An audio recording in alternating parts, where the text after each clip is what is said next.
Testosterone is the hormone that's responsible for all masculine characteristics such as bigger muscles, a strong jaw, and a deep voice. So if you're someone that values these characteristics, then it can be very beneficial for you to maximize your testosterone production, and it's best to do that naturally. So the first and probably best way to do that is by lifting weights. In a large review study by Varmande and colleagues, they found that higher test levels were found in subjects who regularly did resistance weight training rather than those that did not. And in new research, it found that for obese men, it's even more beneficial to raise testosterone by doing weight training rather than even a weight loss diet. High intensity interval training is also found to be somewhat effective at increasing testosterone production, but overall, the best and most efficient way of increasing testosterone is doing resistance training like heavy weight training, found in this study here. It's best both short-term and long-term. This is a great way to further boost your results when combined with a training program. What's going on, guys? Welcome back to my channel. It's Brett Maverick here. I hope you all are having an awesome day so far. Today, we're talking about the 6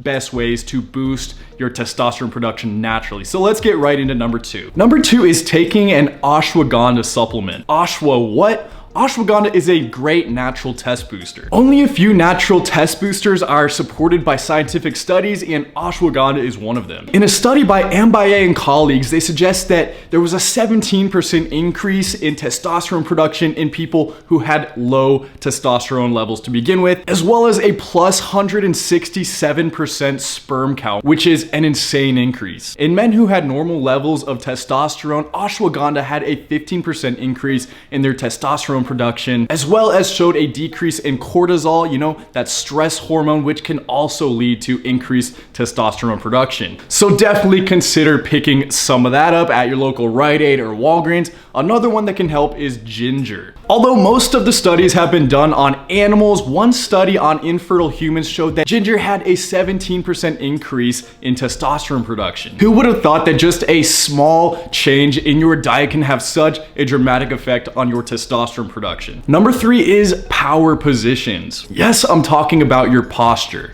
And someone wise once said that your physical and mental are one and the same. They basically coincide. Your actions affect your mindset, just like how you feel great after a really good workout and pumping all those endorphins. Studies show that expansive stances actually increase testosterone production and lower cortisol. And you can see what I'm talking about here in this graphic. Jerry Sternin, the author of The Power of Positive Deviance, has a quote. He says, "It's easier to act your way into a better way of thinking than to think your way into a better way of acting."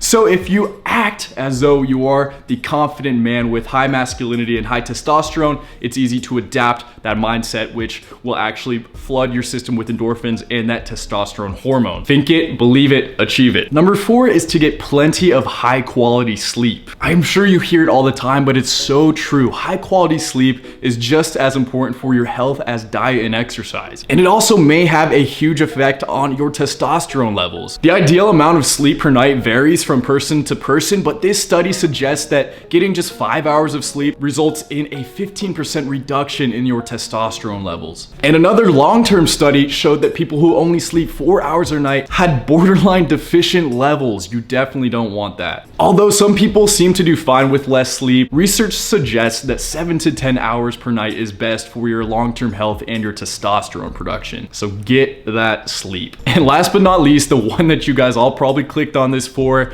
and I'm not even sure if I can say this word on YouTube, let's say seed retention. YouTube moderators, this is for educational purposes only, so don't demonetize me, please. So get your hands off your little ding dong, fellas. It's not only bad for you up here, but also down there and your testosterone production. A study by Zhang and colleagues shows that on the 7th day after ejaculation, on average, the test subjects had test levels 146% of the baseline testosterone levels. That's an increase of 46% testosterone. But after the 7th day, it didn't fluctuate too much after that. So I'm not suggesting that you should stop ejaculating altogether, but this study shows that once every 7 days is optimal. So the closer you can get to that, the better. But I definitely would recommend abstaining from pornography-aided masturbation because that has so many horrible effects on you mentally, especially. It can make you desensitized and make you have unrealistic expectations for what sex really should be, resulting in erectile dysfunction, performance anxieties, and all these other issues that you don't want to end up having. So if you need to ejaculate once every 7 days, try to do it the way that nature intended, but if not, do it without the aid of pornography. And you will increase your testosterone by 46%.